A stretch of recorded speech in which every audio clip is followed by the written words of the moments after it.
कि जो लड़के लड़कियां हैं कितनी मेहनत से ओलंपिक में मेडल जीत के लेके आते हैं, लेकिन जैसे मैंने कल न्यूज देखी कि हमारी बहनें साक्षी और विनेश फोगाट अपने मेडल गंगा नदी में बहाने जा रही हैं, तो मेरे को एकदम मोहम्मद अली साहब की याद आ गई। मोहम्मद अली साहब जो एक मशहूर मुक्केबाज रहे हैं, जिनको कैसिस क्ले के नाम से जाना जाता है।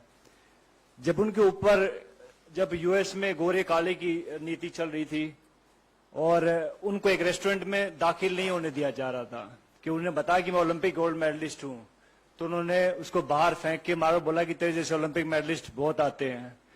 तो इस बात से आहत होके वो उसने अपना ओलंपिक मेडल ओहियो नदी में फेंक दिया था।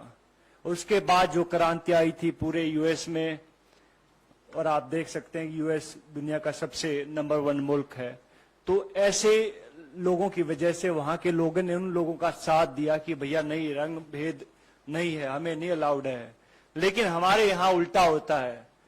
हमारे यहाँ जब हमारी बहनें ओलंपिक मेडल नदी में फेंकने जाती हैं तो वहां सबसे पहले उनका मजहब पूछा जाता है, हिंदू है या मुस्लिम है, चलो हिंदू हैं। फिर उनको कास्ट में बांट दिया जाता है, अच्छा तुम जाट हो, अच्छा ये वो है, ये वो है, ये वो है। तो बहुत सारी चीजें, फिर उसके बाद जो उनकी आईटी सेल एक्टिवेट हो जाती है, फिर बहुत सारे लोग आते हैं कि गंगा, मैंने ट्विटर पे देखा है, बिकॉज आईटी सेल की जो टीमें होती हैं कि हम आपको यहाँ प्रभावित नहीं करने देंगे, इससे हमारी गंगा नदी दूषित हो जाती है। तो ये देखकर बहुत दुख होता। बहुत सारे लोगों को नहीं मालूम होता कि ओलंपिक होता क्या है। आप लोगों को भी नहीं मालूम होगा, बहुत सारे नेता लोग हैं उनको भी नहीं मालूम कि ओलंपिक होता क्या है। पहले जहां आप ट्रेनिंग कर रहे होते, पहले वहां जीतना पड़ता है, जहां आप अखाड़े होते हैं वहां जीतना पड़ता है, नंबर 1 बनना पड़ता है उस वेट में। फिर जाके आपको डिस्ट्रिक्ट में ट्रायल होती है, लाइक भैया मैं भिवानी का रिप्रेजेंट करता हूं तो मैं यहाँ पे ट्रायल दूंगा, वहां 4-5 अकेडमी और होती है, वहां जीतना पड़ता है। फिर जाके स्टेट में जीतना पड़ता है, फिर जाके नेशनल में जीतना पड़ता है, फिर जाके एशिया में जीतना पड़ता है, और फिर जाके ओलंपिक में जीतना पड़ता है, तब जाके ओलंपिक मेडल आता है। अभी कई लोग गुटखा खा के बात तो कर देते कि ओलंपिक मेडल है, हमारे पैसे भी दो, ये वो दो। तो भैया पहले भी हमने बात कही थी इस बात में कि भैया अगर सरकार चाहेगी तो हम कहते हैं कि वो पैसे भी दे देंगे उनको, अगर ज्यादा इनको दिक्कत है इस चीज से। लेकिन ऐसा बन के दिखाओ, आप ऐसा मेडल लेके दिखाओ, उसके बाद आप बात कीजिएगा।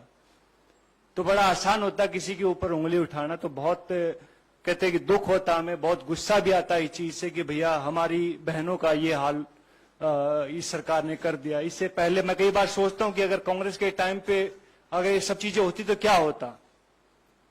अपने सवाल पूछे क्या होता।